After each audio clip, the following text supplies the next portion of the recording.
Oh no, live? Oh yeah, we're gonna be live. Oh no. Live AF.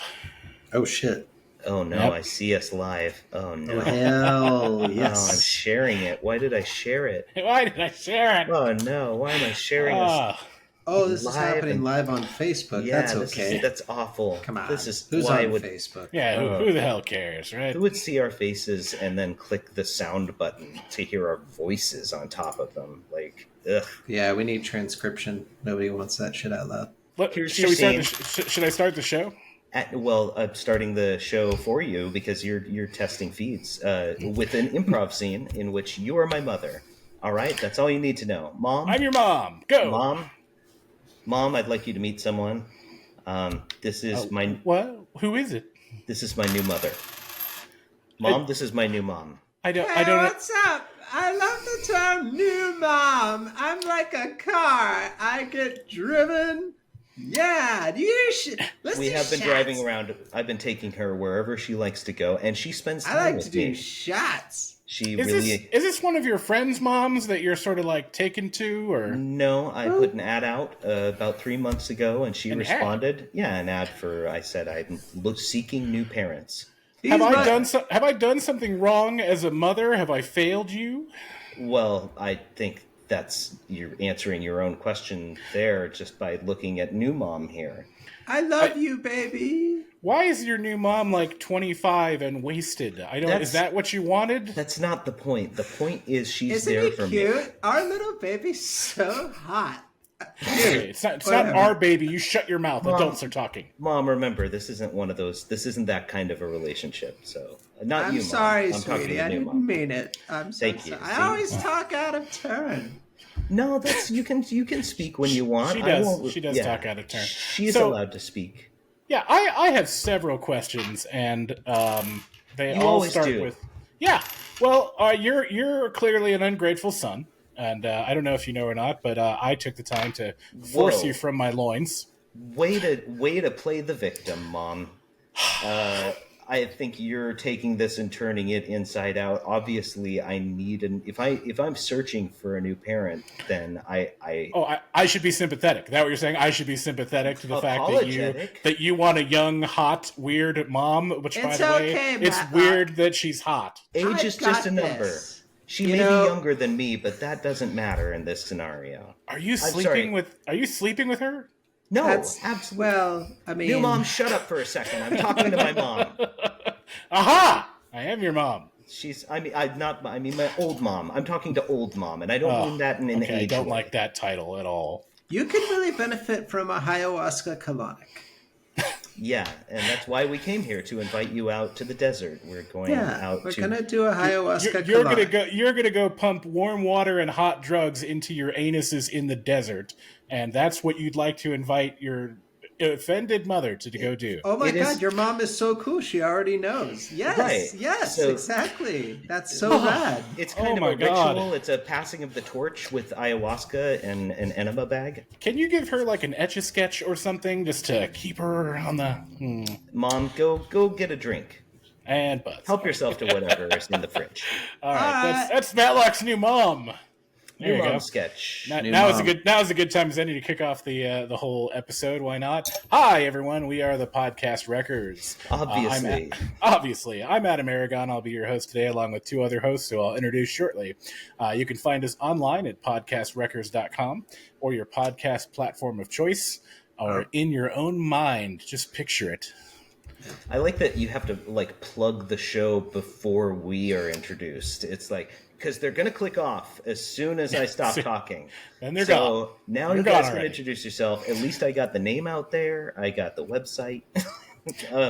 Introduce yeah. yourselves before they go. All right, so everyone, this is Stephen Thomas. He's one of the funniest stand-up comics, and just people in general I know. Also, one of the whitest guys I know, and that white background is just making me look very, very Not helping. washed out. And I apologize for Stephen's whiteness. He's apologetically white. Hi, everybody. Stephen, why don't you introduce Matlock? Hi, everybody. I am Stephen Thomas, and the gentleman residing in the shadows is Matlock Zumsteg. He is not as sinister as he appears. He's pretty cuddly, but cuddly in the shadows. So like a shadow cuddle, like a shadow cuddle, which is fine, I guess. Like a cuddle you don't see coming. Yep, like a cuddle that says "shh." Let it happen. Sleep. Well, I know everyone here in the group is going through some stuff emotionally. We won't dig into that, but just acknowledging that torn up. Yeah, all of us have our hardships, and I'd like to completely ignore that and switch to comedy. How about that? We're probably most likely going through more than you have or ever will. It's not a contest, Matlock. It's no, but it is. I mean, life is a contest. I believe at least 60 to 90% of the world believes that, and in which case we are winning, all three of us on equal ground, neck and neck. I've never felt more like your mother than this moment. My personal troubles are amplified by the podcast. Unlike we're making it worse live. Yeah. For you. For you people. Yeah. We're sorry. I'm so sorry. I don't know why 45-minute apology. Here, please That's scroll. what this episode is. I'm trying to scroll for you. I can't scroll. Hold on. Let me move your browser. There we stuck. go. Thank you. Okay. I want to be that person. I don't know. Just the way you just said that made me, for a moment, want to be the person trying to like placate an audience, standing before a show that whatever the show is, it's just awful. I'm sorry. I'm so sorry. And for some reason they can't leave. They're like, well, we have to stay to get to the good shit. I'm so sorry. Just stay. It's not going to be that much longer. I like they that. never practice. I've never seen them practice. I picture like a new like Price is Right like game show where the host is just like, these lights are way too bright. I realize that it's making this look like the set looks awful. They didn't finish. If you can see, I don't know if the camera's getting it up here, but there's no ceiling. The roofs weren't finished. I'm sorry. So we're just going to move along to our first contestant. So what's your name? Oh, I'm sorry. We're just a couple of people making a show, doing our best but failing. I want there to be a bad performance going on, like people dancing poorly to like a band that like is off we key didn't or practice. something. We didn't practice. And just me being like, this was supposed to be I'm scripted. sorry. I'm so sorry. They're not that good. There's one couple. If you see if you can find them, I make a game out of it. There's one couple that they're kind of good. I imagine that's really bad. I imagine that's the whisper disclaimer right before like a school play. We're sorry. Your children suck. Your kids are all bad. Perfect example, exactly. Yeah, you feel obligated to be here because you bore them into this we world. all do. But they're so bad at acting. We want to leave too. Oh my god. Oh, it's so. Do you want to join us for a smoked out back? Just try and laugh where it looks like you're supposed to laugh, and otherwise be silent. Yeah, it should be the preamble, exactly. The quality of the performance is not why you're here. That's not what's important, and the integrity or performances of our performers is not what's at stake here. It is your children. We're sorry you have to support your kids. I know we hate it too. And deeply from the school district, I'd like to extend my deepest apologies. Without any further ado, here's Much Ado About Nothing by some fucking kids. You're fucking kids. You're fucking kids. Yeah. Way to go. I'm sorry. I kind of dropped the whole thing at the end there. But anyway. Buried the lead. I'm like the Oracle, You could have been taking them to acting classes this whole time. It's your fault. You could have fixed this. Yeah. We didn't want to do a school play. You think we want to do these? No. Idiots like you request them. It reminds me of actors' nightmares, and I don't know if you guys have ever gotten these, but it's an actual thing that I've had like once a year. And it's because I've done one or two big plays where I had a lot of lines to memorize and there was stuff to do. And every nightmare begins the same way, where it's like I get a phone call saying, hey, we're doing that play again tonight. Be there. We need you. Hope you remember all the lines from 8 years ago. And then God. I'm showing up and like costumes are everywhere. And like the whole time, because you're dreaming, right? And so like even if you could remember how the play went, your brain's like scrambling stuff. So you're like, oh, do I come in at this scene? And it's already going on stage, and you have to like know when you're supposed to come in, but you don't remember. Like, and all the scenes are different because it's a dream. Regardless, it's like it's this anxiety of like, am I going to have to improvise all my lines? Am I going to remember any of my lines? Do I have time? I don't, to memorize anything. And then what's the audience going to think? Are they just going to walk out? Like, am I just going to like fuck it up for everyone else? Like, there's all this stuff tied into this feeling of being thrown into the fire with very little to no memorization or preparation. It's fun. I love them. I recommend them. Do a couple big plays just so you can have that. Yeah, I've done stand-up a few times that way. I've gone to open mics with no intention of performing, with zero material. And they're just like, we need humans, and like, get up exactly. There. And I got up there, and I was like, I can't. Like, I was in a mindset where I was like, I don't even want to do my like old stuff. Like, it was at a point where my old stuff, I'd been doing it a lot, and I was like, ugh, like just the thought of talking right now, saying that right now doesn't work. So I just riffed the room, and a couple times it actually worked pretty well. You know, I mean, from what I've heard, because I've never watched your stand-up, because I don't. It's not. I frequent professional establishments. It's not my style of humor, let's just say. But I've heard many people say that stand your up room, or Steven? Anyway. Well, in general, just him is everything. Everything about it. My hateful brand of humor. We're sorry. In all reality, sorry.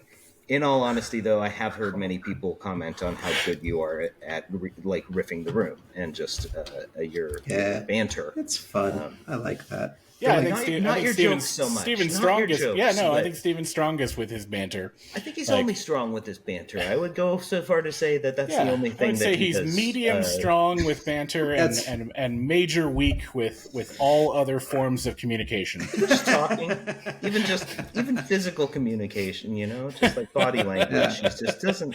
Yeah, it gives the wrong vibe. It gives the wrong. Kids get uncomfortable. Cops look away. It's weird. Dogs start barking. Like, they can sense something's off. It's a vibe. It's a whole vibe, and it's the wrong vibe. But I think anyway, it's mostly. All I want to say is that I love your comedy, and I'm sorry. I'm so sorry. We're so sorry if you're watching this. We're so sorry. It's mostly to do with my smile. I have one of those. You gotta stop. You gotta stop doing that like you're at the dentist. This is a funny movie. Are you laughing? I love Adam Sandler. Can't stop smiling. I'm like an Owen Wilson Pez machine. It's creative. Yeah. I was in a high school production of the Christmas Carol, and I played young Ebenezer Scrooge, and you clung to that role for the rest of your life. You can never drop it. You're a method actor. We had a scale, and I was doing like fake chocolate coins on the scale as I was doing my line with this girl, and like I was supposed to be like greedy and ignoring my love or whatever. And I was like, well, I don't. And I just I knocked over the entire scale. And it was like a full brass fucking big clang. Clang, clang, clang, clang, clang. This is in a church. Clang, clang, clang, clang. It fell on the baby. Jesus Christ! It fell on the baby Jesus, cracked it right in half. Yeah, and all these major setup, right? I froze. I couldn't do anything, and they had to be like, "Leave me be." And I'm all, "Leave me be." Yes, that's how humans talk. I froze again, and they fed me the next line, and I did it. They fed me the next line. I had to be fed it was 5 more lines, and the scene was over. And everyone, they would try to let me do it. And I'm all, Stage fright and locking up on stage is like some of the most intense fear I've ever had. Like I remember Matlock. Do you remember we did that one? Oh, I remember. You remember that? Up? No, you remember, I think it was the fundraiser for Jeffrey. Yeah. Yeah, I think we that were was playing it. with Shane, Mike McShane. Mike McShane, and the brownie from Willow. What? I just saw him in something the other day. I can't remember, but I know he. Not Kevin Pollak. Not Kevin Pollak. Okay. The other brownie. Yeah. Anyway, so but yeah, so we were really nervous. Well, there was a big crowd. Yeah, here. Yeah. We had like one of the dudes from Who's Line there. Yeah. Which was just mind blowing. And then there was a particularly big crowd, and we had been doing bar prov with crowds of 15, 20, 50 at the outside, all like under 25-year-old, crowd, wasted, like, half paying attention. Yeah, I remember Black Rose. We made shows. so Those many were jokes that. So I stepped out at this fundraiser show in front of like 500 people at an actual like big theater, and it had been a long time since I'd done anything actually theater or stage or that many people, and like, oh my god, my heart just seized, and I was like, "Hey, we're." And the world's biggest comedy duo, and it all had your brain had to process how many people were standing in front of you. It locked up for a second. I crashed and rebooted. We've been doing shows every week almost, or every other week for years at that point. I know, right? We just done like 100 shows, and I was like, people. Yeah, 500 is a lot. That's a drastic shift. You're shit. Was it the size of the crowd matters? Yep. Before or after that we did that fundraiser for I forget who it was for. Wasn't that the one for? There was that other guy who did one. Yeah. Anyways, it was like that was the biggest crowd I think we ever played for. That was like 1,000. Is that at the Raven Theater? No, it was a bigger venue. Or is that at the one in Santa Rosa on I just remember it looked like an amphitheater. Like it was the biggest crowd I've ever been in front of, and we're only up for like 5-10 minutes doing just a couple random improv games, but like. That and then they played Holiday Road. That was the theme song for these. Like it was all dedicated to someone, a fireman or a policeman who had died a while back, and like this guy had done this fundraiser, this kind of like benefit charity. Someone heroic but poor. Yeah. Anyways, nice. The past. Let's relive the old days. Let's all talk about our childhoods together, excluding everyone out there. Remember when we were funny, Adam? Remember when life was funny, life was a gas. You were a gay Scotsman and I was your catcher. Yeah, back when you could say, be a gay Scotsman and nobody had to think twice about what was going to come out of my mouth. It's totally fine. Yeah, so you could wing that. Yeah, no, that's that was another thing. Is like I remember people looked down on us from the professional improv community. Like we would get snubbed. Yeah, we were bar prov. Like, that's what they like. Press Democrat called us bar prov. Everybody had that. They kept throwing that name at us, bar prov. You guys are bar prov, and it was like, you guys just played a drunk assholes and kind of half-ass it. Yeah, and I'm sure we were breaking we were breaking the rules of improv left and right because we were just training ourselves off of just like. Our wits and we were going for the laugh, like not the technique necessarily. We barely knew. We were teaching ourselves the technique as we went along, but we didn't necessarily even go by yes and like, which is the main goal of improv. Just fucking winged it. No, you're fucking wrong, and then we take it in a direction. But there's something to be said for like breaking the rules. Like half the time we broke the rules and it worked. Yeah, it was to get a laugh and it got a laugh breaking the rules. Yeah, right. But it didn't make for a great cohesive story, improv scene, or well-developed characters. But made for great just jokes, and especially at a bar full of drunk people, the kind of stuff that it's almost like ultra short form, like for like the ADD wasted crowd. Like you have to like hit the joke fast and hard, you know. Well, yeah, because at the time, weren't you guys kind of I would say competing, but you guys were kind of performing.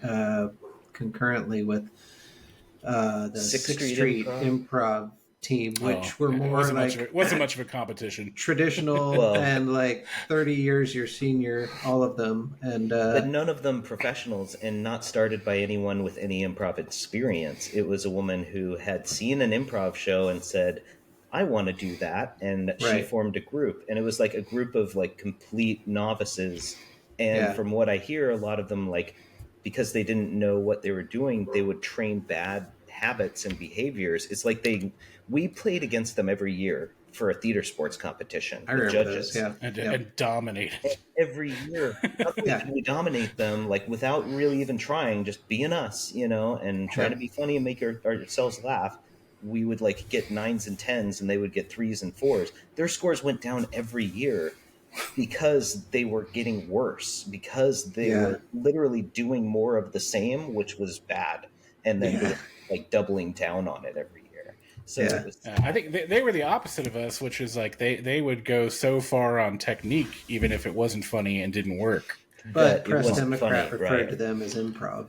They're so not fucked up. Actually, I was really going for meth prov.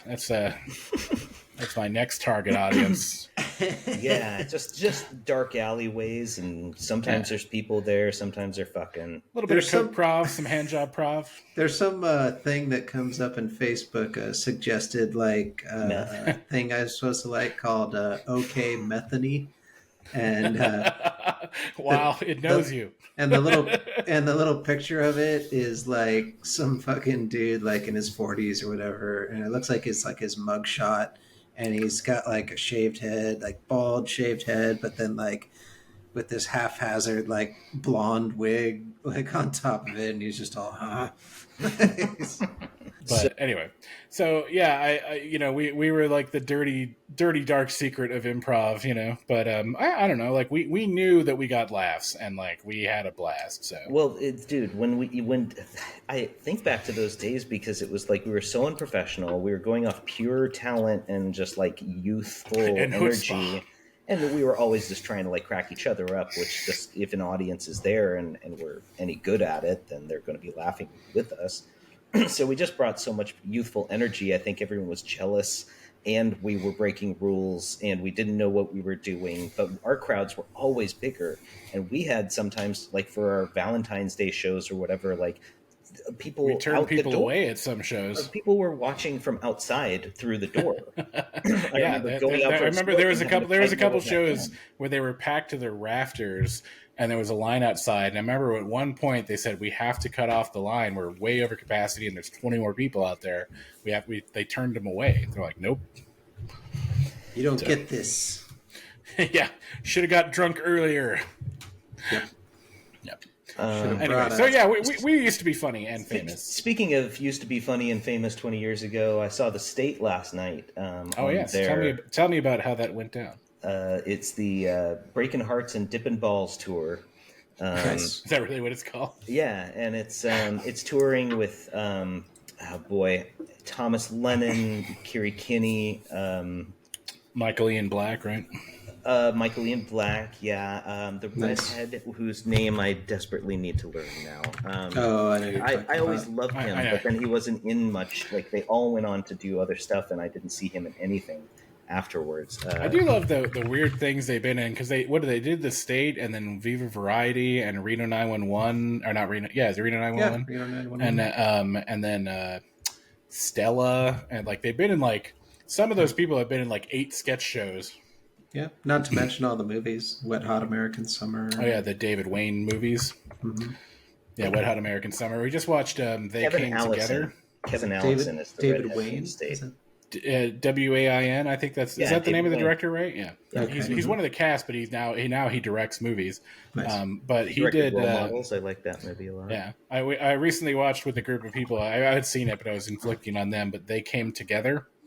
That was which good. Is like, and it's like his send up of like a rom com, but like a parody thereof. Christopher Maloney was fantastic in that. When everyone was in that movie. Was that the one? Didn't he like shit his costume? Oh yeah. And he had the whole somebody went into the bathroom, put on my discarded costume, shit in it, took it back off, and then left it in the bathroom for someone to find. Now, who did this? Yeah. Come forward. Yeah. He's so just great. playing the victim all the way out the door. Like Yeah. he was just totally I can't believe I can't believe someone would do that. That's a beautiful Well, scene. no, That's the one of my best joke favorite- is right after he leaves and the door closes. After he like tries to milk it all the way out the door, Yeah. is what's his name? Jason Matsu something. Anyway, one of the characters in the room. Everyone's watching, and the obvious conclusion is like, okay, this guy's lying and he shit himself. Mhm. But one dude turns to like Paul Rudd and goes, "Who do you think it was?" Like Jason like, Mantzoukas. that's right. Jason Mantzoukas. Yeah. Who do you think it was? Couldn't remember the name, but he's great. Yeah, that's a fun movie. I remember. Yeah, it had some highs and lows. I liked the 10. I I thought that was. Oh, a the good, 10 like, was The 10 amazing. was good amazing. state. I recommend I 10 to couldn't people find it to all stream, the by time. the way. Uh, I looked for it the other day, and I couldn't find it streaming. yeah, I can't. Is it see called the where 10 it's or the here. Big 10? It's called I think the it's the 10, 10. spelled TEN. All right. If you haven't seen the 10, it is like from the same crew as the State, Reno Starring Paul 911, Rudd. and all that. It's got Paul Rudd again, David Wayne again, And Marino. and it's all about the Yeah, 10 2007. Commandments. yeah, it's great. It's just a loose set of sketches, and it's pretty great. Their version of a sketch movie like Monty Python's The Meaning of Life or Kentucky Fried Movie Oh and Some yeah, Women good on the call. Moon. It's like their Monty Python, yeah. Their sketch movie. And I love sketch movies. Like I even liked movie 54 or whatever it was called. That one that got horribly, or movie 43. I also inflicted that on people the other day, and they were none too happy. It's so dumb, but I like if you know that's the point and you're down for that being the point. Like I thought that they like whatever. It's one of those movies where you got to be in that mindset and go like, yeah, I like just dumb for the sake of dumb. Yeah, I mean, there's occasional Real moments easy of to be brilliance in pretentious that about movie. dumb comedy.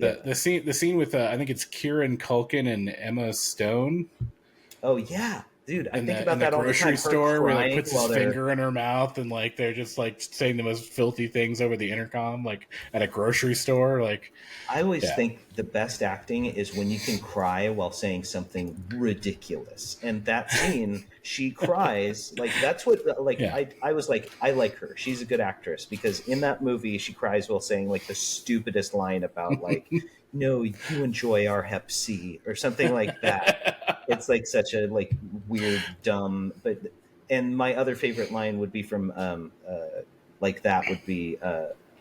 Twin Peaks Fire Walk with Me, Laura Palmer. She's like in the shower and she's like, "I'm lost like a turkey in the corn." And James goes, "You're not a turkey. Turkey's the dumbest bird on earth."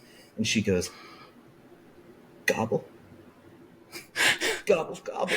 And then tears with intense Tears. realism. Yeah. Oh, dude, it's amazing. Like, and every time I point to that scene when I talk to my girlfriend, I'm like, "That's the best acting I've ever seen." And she's like, "It's so Yeah. ridiculous." She goes, "Gobble, If gobble." Who said you gobble, can pretend gobble? to be a turkey while having a deep, hard emotional break. And she's got a 1,000-yard stare while Yeah. she's crying. It's an amazing. Like, look that scene up if you can, or show it right now. Why Yeah, not? I'll show a clip in the in the edited show. Laura Palmer saying "gobble, gobble." Maybe a GIF. There's probably a GIF of that. I want it. Yeah.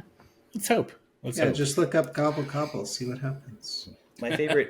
Oh God! My favorite GIF to share Actually, right I made now. it sound like it was going to be a bunch of NSFW stuff. It'll be turkey cartoons. That's all it's going to Yay. be. Lots Yeah. of turkey cartoons. It sounded scary, but it's not. It's fine. So yeah, long story short, the State, I was really excited to see them. They did Porcupine Racetrack. They did a bunch of their old sketches. Ben Garant and Michael Showalter aren't on the tour, so they couldn't do Doug. One of the fun things they did was they were like, since we don't have Michael Showalter, if someone from the audience could come up, we'll give you a script and you can Wow. play Doug. And so they picked this lady from the audience. They threw a wig on her. They gave her a script, and I don't want to spoil it for anybody who goes to see the tour, but they immediately, like, as soon as it gets to her line, she starts talking and reading the script. And Ken Marino goes like, wait, if I could just give you a couple notes, if you could just really bring a lot more to when you do it, and just really dug it up. Just really dug it up for this. And so they start from the beginning again, like back to one. They start over, and then she starts saying her line, and he goes, I gave you one simple. I gave her one simple direction. Sell it, lady. And, like, the whole rest of the scene is just them talking about how much she's fucked things up and how the whole show is like so That's bad fantastic. now. That's and great. All and trying to like find a way out of it. It was a fun. Do they shift gears, face the audience, and we're sorry? No, yeah, they should. Yeah. Had they seen this podcast, then they would have got the joke and they would have done it. They would have known their audience had watched our podcast and they were in on it. That's the only problem I had with the show. I guess it's not a problem. It's just They like didn't anticipate our viewership. well, that's the other problem. The main plan problem. for us. No, it was just more like I debated bringing my girlfriend because I love the state, but I was also like, nobody who's going to this show is not already a diehard fan of the state, right? Like, it's going to be a show for fans. And even though they did redo a couple of classic sketches, which was kind of neat to see, but there's nothing really new with a couple of them. It's like, if you've seen the sketch, you've seen the sketch. And they're missing a couple actors for some of the roles too. So, but had I brought my girlfriend, she would have been lost because there was a lot of scenes that were just like, you need to know this sketch to understand what this sketch is saying. Yeah, a lot of self-referential, exactly, deep cuts. I watched half the show was like that. So. I watched Porcupine Racetrack, and I had never seen that before. Oh, it's great. That was one of my favorites because it was so off-brand in a way for them, and it was the most overproduced sketch that they'd ever had on their show, and they were like, MTV told us not to do this, but we really like it, so we did it anyway. And it's like, you can see how like MTV would be like, you want us to give you money to do what? Like, right. you want Like a $20,000 idiot race. Which is the whole... It's the whole... The whole point, yeah. It's so dumb. It's decent. It's decent. Yeah. There's I anyways, judge it. No, I'm kidding. I'm judging, but I'm on board. The problem that I have with the state, how you can currently watch it on Paramount if you want to watch it, they have all the episodes. But when it was originally on MTV, they had the rights at the time for the music that they used in all their sketches, including Madonna or Smashing Pumpkins or whatever. And then they had a best of tape that came out, like an hour and a half long VHS tape, best of, and that was it for 10 years, 15 years. You couldn't get the state other than a VHS tape. It was hard to find. A lot of 90s shows went that way, like we just dropped off. And at the time, I bought a $150 copy on eBay. I saved up and bought a VHS tape. Someone had recorded 4 to 6 hours of state episodes. Like, nice. You remember back in the late days of VHS, you could record like up to 4. You could long play record, and you could have 4 or 6 hours on a tape. Yeah. Anyway, so I'd watched this tape over and over again until it was worn down. And then finally, I guess it was maybe like 15 years ago, they released all their sketches on DVD, and they had to replace all the music. And so I'm so familiar with like a Smashing Pumpkins song, scoring the sketch or whatever. And then it sounds like somebody just did like an off version of that, wrote like a similar sounding song with no lyrics or singing or anything. And it just rings so hollow. And like Marvin Gaye, they used to use Marvin Gaye. That was like Barry and Levon, $250. They did that with Married with Children. They got rid of Sinatra. Oh, right. That's right. Yeah, it was around the same time that they were doing Love and Marriage or whatever. My problem is that they waited 20 years to release their stuff on a DVD, and all they had to do was have someone do a shitty song underneath 19 years ago. Like, if there was any rights problems, like maybe they were fighting for, we can still get maybe Madonna for another 10 years. We can use this. It was ridiculous. I think I'm glad they all went on to other successful stuff, like Reno 911, I think is a brilliant show. Even today, I think it's one of the most brilliant formats for comedy improv that there's been on television. I'll shake things up here with a little bit of improv. Please do. All right, Matlock, I have a scene for you. Talk for 20 minutes about the state. Yeah, could you? Thanks. And you're done. This is I borrowed this from a fellow improv troupe, but I like it. So I want you to give me Jigsaw from the Saw movies. Forgot to prep anything and just has to wing it. Hi. And Steven, you could be the victim. We're not open yet. Can you What? come back and How do I get out of here? Hello? Hello? Oh, Where's that voice coming from? That door locks automatically. I'm sorry, you're locked in now. Okay, what are you gonna do to me? That's up to you. What do you think I should do? What have you done? What have you done? I like getting let go. That's great. That will probably happen if you first tell me. What games would you be scared to play? Scared to play. Really making her do all the work. What sign are you? First of all, can I get your driver's license? I'd be so scared to play Run Out to My Car. I'd be so scared to play that. We're gonna play a game. It's called. Oh, actually, is there another game that you'd like to? Something where you don't escape? And pause. All right, there we go. That's Jigsaw. Forgot to prep anything. I have. Will you pick up that rock and hit yourself with it? Hold it above your head. Hold it above your head. This one here? Yeah, no, the bigger one. The big. If there is that. It's that's a heavy. shoe. That's a shoe. I could. I mean, I could be nice. Sure. Okay. Another scene for Steven and Matlock. Here we go. This one is busy musketeers trying to schedule a duel to the death. Oh gosh. Well, Tuesday doesn't work. I have a cottage that I need to renovate for a friend. Okay, that's fine. I just need to get this done by end of week. Okay, yeah, for sure. Me too. I want to get this taken care of as soon as possible. Right. So what about Wednesday? My honor, you slept with my wife. It's my honor. I have to kill you soon. Good. Like, if I did it a month out, people would look at me funny. Like, exactly. Does this guy actually care about his wife? I cannot continue to sleep with your wife and have you be alive. So I feel the same pressure. I did not bring my white gloves today. You've known about this ever since I had sex with your wife last week. How do you Listen, not? I mean, crazy. I know you're distraught, right? So many emotions, but it's a duel. Everybody knows you bring white gloves, you bring one big gun with one little bullet. Come on. I understand. You bring your friend and your slapping hand. Look where we are. We're on a fucking hillside. You couldn't even find a level piece of ground. What is it? I'm supposed to... Oh, great. I guess I'm downhill, huh? Fine, great. Can I level with you? I wish you would have. Okay, I get that. But hill joke. I get it. It's funny.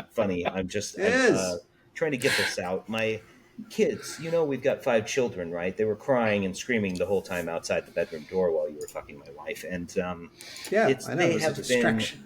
One's teething. The youngest is teething. Both youngest. One's ending teething, one's beginning. Don't ask me. Am I dueling them? I don't think so. I'm just saying it's been crazy. I haven't been sleeping well. And buzz. There we go. All right. I'm gonna have Matlock. I'm sorry. I'm so sorry. Let's see. The world's absolute worst description of Arbor Day. It's the worst explanation of Arbor Day. Welcome, everybody, to the Arbor Day celebration. I'm so glad everybody was able to make it out and on time. That's good. That's really good. What's this about? Right. So I've been asked that a lot today. What is Arbor Day? And yeah, we want to know. All right. Tell us. And that's what I'm here. I want to bring the truth. I want to enlighten you all. I want you to know what Arbor Day is all about, because how can we show up to a celebration and not know what we're celebrating? That's ridiculous. Arbors have been around since time immemorial. Get to the point.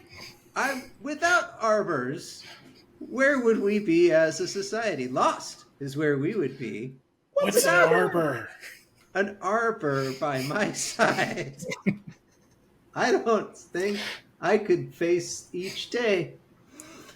And so in closing, remember, hold fast to your arbors and don't ignore them, because they could develop scales. What do we do? Buzz. There we go. I have to cut you off at develop scales. There you go. Thank you. I like how you just personified arbors into like a class of people. Yes. Arbors, the finest of citizens. Remember the arbors. Today is the day for the arbors. This one's a grab bag. Anyone can jump in, like a scenes from a hat, which is something that's never been said before.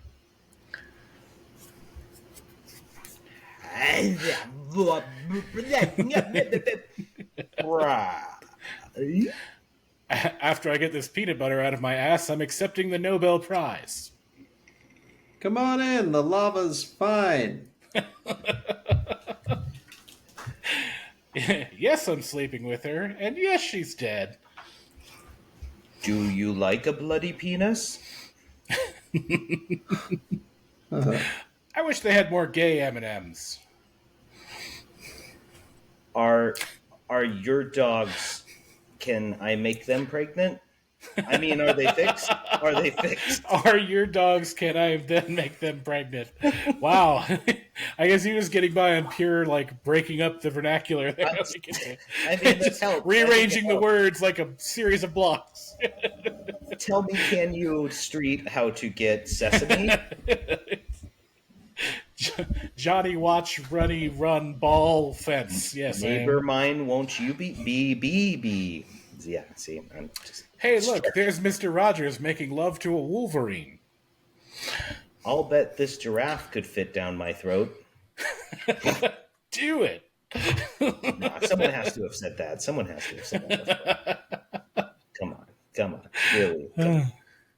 I never want to stop shitting. Never.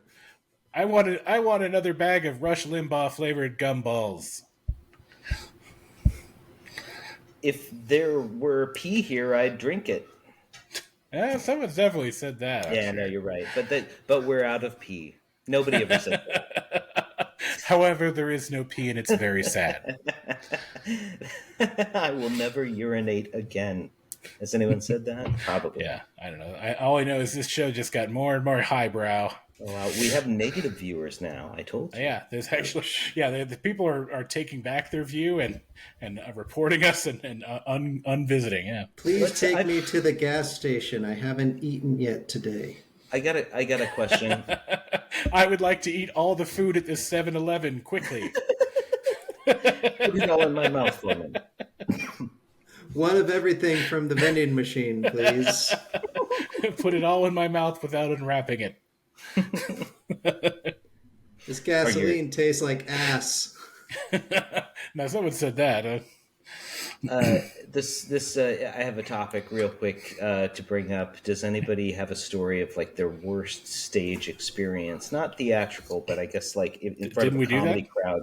I bombed. But listen, on what I'm thinking of is like an experience I had where I saw audience members actually walk out because like the worst reaction to your... I guess so. Just like something that bombed so hard that your audience either reacted negatively throughout the rest of the show, or someone left, or something went like that wrong.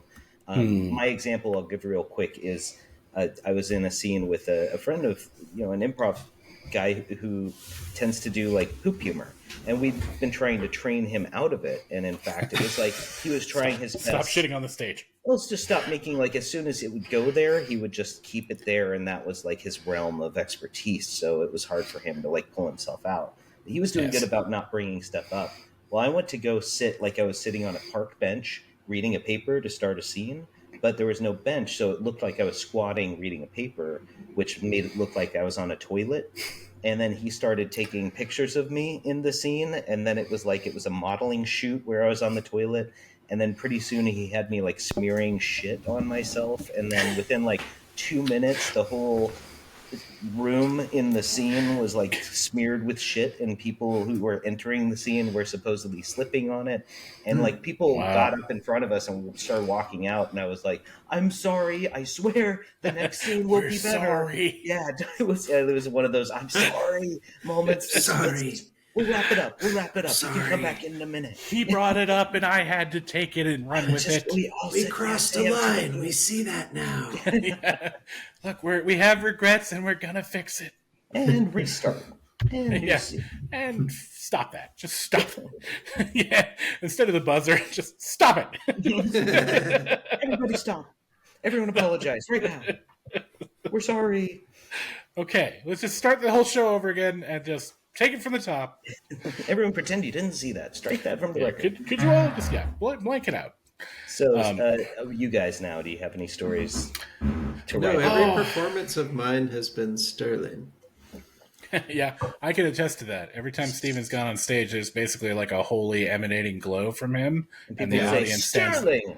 The audience stand there stupefied. How sterling! I've had people get up and leave during my show, but it wasn't out of outrage. I think it was just out of ambivalence because I was bombing, and they were just like, well, good time to go to the bathroom. And I didn't blame them at all, because I'm like, yeah, I get it. I'm not doing well. The only thing that springs to mind was, I think it was when I was doing I was hosting the open mic comedy night at Hot Monk. And in Sebastopol, California, for those of you not listening in this area. Did a lot of those. Yeah, we all did. Yeah, they're going to find us. You can dox us at podcastrecords.com. But I was doing I was just acting as host, and occasionally when I was host, I would try a stand-up bit, like a 30-second, something or other, like a joke. I would wing it, and I would try to like provide some humor in between, as opposed to just saying like, "That's Ted and here's Jeff," right.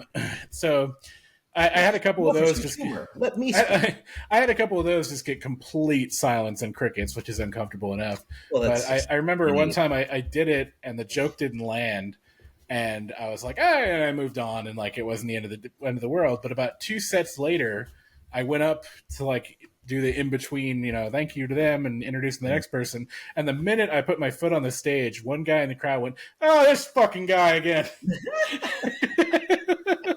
That's horrible. And I was like, and I looked over, I was like, it's a small room. We can all clearly hear you. And I saw you. It's not like you have the anonymity of the crowd. Yeah. Like, you're right there. I see you, thanks, sir. Brian. Appreciate that. Exactly. Thanks, Uncle Dave. As you can see, my dad's here tonight. See, if only you were that funny. I know. I'm funny about a couple years late, and then it's hilarious. Yeah. You know what makes me want to leave a room when I see like an open mic is if me? I can tell is it me? Other than you. Okay. Is when you're hosting. No, it's when somebody looks like they don't want to be there. Like it's stage fright. I feel like there's an empathy that you as an audience member. You want them to succeed. Yeah. If they look like they don't want to be there, you're like, I don't want you to be there. Like I don't want you this guy. to put yourself through this. I'm not forcing you to. Why are you like? Please don't hurt yourself for me. Like please. Yeah. Don't hurt yourself. Disinterested, negative, like shitty behavior when you're doing a role or a bit or comedy. It's like. And that usually comes from overthinking and being in your own head and afraid of the audience hating you. But every time I've seen a new comic go up with fresh material, like they're not playing to the Blues Brothers biker bar crowd. There's no chicken wire fence or anything. And like they'll be scared and they'll be like this far away from the microphone, just going, so I had an idea that like maybe. And the audience just you guys like, ever heard of airplanes? But the whole audience will be like, yeah, what? We're listening. I kind of heard that joke. Haha. Like he's trying. Yeah. They want you to. You're talking about local open mics. Yeah, that's what I'm sure. I mean, any open mic is a local open mic, probably. I don't know, man. I used to do open mics down in San Francisco at the Brainwash Cafe, and people were not that nice. Like if you were bombing, if you were nervous, people were like, "Come on." I guess. That's where you get your chops, right? It's like Kill Tony or something. Have you ever seen Kill Tony? Like the guy from my crowd went to that comedy club and now goes, and this fucking guy. Yeah. Right. Yeah. So, what's that about Tony? Kill Tony? Oh, Kill Tony. It's a show. Who's the guy who did the Comedy Central roasts all the time? the bald guy, Jeffrey Ross, and Jeffrey Ross. See the guy that does the roast now? Yeah, Jeffrey Ross. It's another podcast, a better one than this. If you're watching ours, switch to Sony. Better produced, funnier, and I like more Jeffrey guests. Ross. I've grown to really like him in the years. Yeah, so he comes on. They're basically a panel of judges who have like a big crowd, and out of the crowd, people come up and do like, I think they get 30 seconds to do, of their material. Something. And they basically get roasted by the judges, and if they suck, then the whole audience rips into them, and the judges rip into them and interview them a little bit after their set. And you'll see like a wide variety of like talent range, somebody who obviously is delusional about their amount of talent. They think their jokes should be killing. The audience just doesn't get them, and that's, I think, the fun moments is when the judges just go like, dude, you should find a different career. Like, this is not for you. Like, you're so wrong about how good you are. Yeah. And I think that's kind of the fun of the show. That's the worst, by the way. Like people in their place, and then I used to go to shows with people like that, and they would blame the crowd. They were often the ones that were loud, were often too loud for the room, where I would be like, we're in a back bar room. We're not in a fucking not reading the room, right? Yeah. No room awareness whatsoever. Airplane food, am I right? Well, the most painful conversations I ever had during that time was like, with comedians who think they're great and are not. Like, that's rough, because you're like, Exactly. That's in any industry. Like you've dissociated from reality, so I don't know how to interface with you. That's whenever anybody tried to talk to me about comedy or whatever after the show. I was always just like, well, I like what I like, and that's nice if you liked what I like, but I'm not about to not going to sit here talking shit. Fuck you! I'm never changing. Screams Steven from the rafters. Yeah, I was just trying to be like very quick to oh, thank you, I had a good set at a local show in Santa Rosa. Great. Okay. Anyway, whatever. I'm not fucking whatever. But I knew people like that. I do shows with people like that who just like backstage, like other local comics, like comics that come up from San Francisco a lot of the time would kind of be standoffish towards us. That, I'd be like, I live here in Santa Rosa, and they'd be like, oh, that's nice, and you're just like, good for you. Oh, I see. You think the host is like doing me a favor or something? Like, I'm not like, I didn't get sought after like you. Or something. Yeah, you're not a real comic. You're someone's nephew. Right. I don't fucking drive all over the fucking Bay Area until 3 a.m, 6 nights a week. Trying to get discovered. I'm like, no, you do local bar comedy. I see. Yes. Right, exactly. Yeah. Right. Oh, you're a local comic. I've actually been told that. Oh, you're a local comic. And I'm just like, you. I guess I'll never go anywhere, right? Cool. I'm having fun. Fuck you. Don't lose sight of your dreams, but have a plan B. That's all I'm saying. Yeah. And a C and D, because those probably won't work out. It's going to be a rough ride. Yeah. You're doomed. You're doomed is what I'm saying. That's why I stayed on the corporate path. and despite the death of my soul, it's paid off. It's paid in riches. At least I'm not starving and I have a roof over my head. Unlike if I did comedy. I'm keeping not one, but 2 humans alive. Stephen Thomas, everyone. What I was going to say is there's people like that in every industry, right? Like people who just have no idea that they're not good at what they're doing. And they just have like this, maybe it comes from insecurity. You're overcompensating in the opposite direction by just believing. Oh, maybe it's just was it cognitive dissonance or something like that? Yeah, where you're just like, oh, well, you think you're a better singer than you are or whatever. And those people become your boss sometimes at a job just because they're so confident. They sell other people on like that they know what they're doing. But if you're not watching them, you're not seeing all the things they're doing wrong. And you can't tell them they're doing anything wrong because they believe that every choice they make is the right one. So and you can't. It's people who have no introspection and no sense of stopping and thinking about what it is they're doing and whether or not it's right or wrong. Like, some people just push forward with bravado and false confidence. And if you're one of those people and you're listening to this podcast or watching us right now, I'm not sorry. I'm not sorry. Yes, fuck your manipulative You deserve asses. every boring, unintelligible minute of this Sometimes I podcast wonder in your if ears. I'm that type of person, but then I stop and don't think about it. Oh, well, I can tell you right now. No need. I got it. That's like I know I'm great. That's like your therapist's like catch-all. He just injects that every like 5 or 10 minutes. Stop. Don't think about it. Yep. Keep going. Stop thinking. Gloss over that. Stop. Yep, Don't yep, think about yep. it. Thinking too much. Continue. Barrel on. We are fixing lots of problems right now. God damn it, stay on track. A lot of unimportant speed bumps we're just glossing over. Here at Aggressive Speed Therapy. Did I ever? I think I've told you guys about my favorite old Tracy Ullman show sketch where she. Oh yeah, it was called The Simpsons. It was that cartoon that they had on there. I wonder if that ever caught on. No. It was so funny. It was her and I think it was Harry Shearer or somebody. Or no, it was Katz. It was Dr. Oh yeah, Dr. Katz. Yeah, and he played a therapist in the sketch. Actually, it was a live sketch or whatever. Mm-hmm. And she played this like Australian stunt woman that like needed to go to therapy, and like I didn't even really get I think the premise is like Australian people are just kind of like overconfident.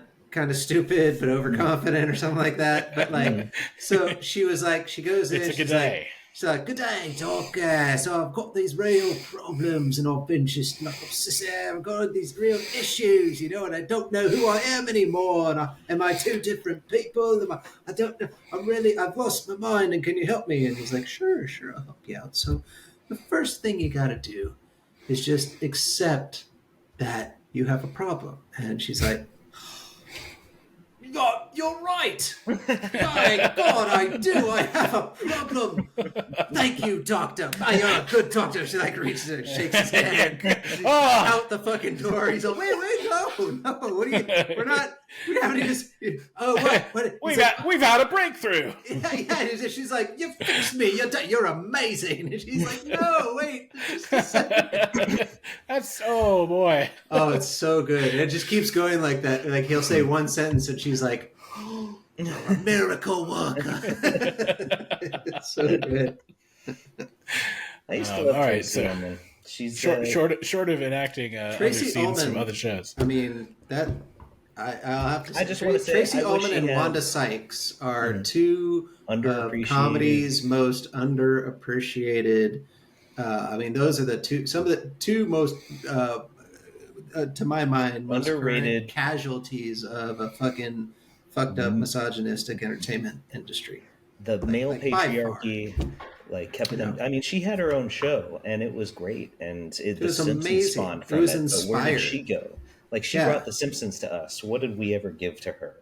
Right, and then she got forgotten, and that show was amazing. Like, those sketches were, there's a lot of other women, too. The women from, the two actresses from Absolutely Fabulous, like, you know, so Jennifer many, like, strong, talented, comedic women just never, you know, it sucks. Quit selling all right. the Women, on how we're sorry. We are. Yeah, we're sorry for all. Sorry. This is three white middle-aged men letting you know. This is our bad. I hope this makes it up to you. We're really sorry for all. All right, and with that, we are at time. So probably my fault somehow. As soon as we start apologizing for our wrongs to women, it's always time. Time to go. It's true. No, you're right. No. I realize now that my previous statements. Look at this. It's misogyny o'clock. We have to get going. I would apologize, but we're out of time. I'm sorry, ladies. Maybe next time. It's almost men 30. I gotta go. We got man things to do. You wouldn't understand. Too important for women. Oh God, we're garbage people. All right. So anyway, aside from being garbage. Aside from being garbage people, we are also the Podcast Wreckers. You can find us online on our website at podcastwreckers.com. You can also punch that name into Facebook and find us on Facebook. It's crazy how that works. You know what, Adam? I'm gonna go ahead and just cancel us right now. I think it's just before anybody else does. I'm just gonna call it. Oh, you're far from the first. We've been canceled every episode. Oh yeah, we'll be back. I mean, all white men are able to come back with relative ease. Yeah, I mean, we could just ride our privilege back over the fence. It'll be fine. Stop recording. Shit, run, pull, shoot. Too real. All right. Thanks for tuning in, everyone. Thank you to Stephen Thomas. Thank you to Matlock Zumsteg. Thanks, And Thanks, barely thank you for Adam Aragon and myself to hold it together. We're the Podcast Wreckers. We love you, and good night. Hey, I didn't say I love anybody. Oh, well, what's your feeling toward the audience? I love no one. Okay, the audience Steven? is an audience. Mm-hmm. What's your feeling toward the audience? Oh, high five. Is that a feeling?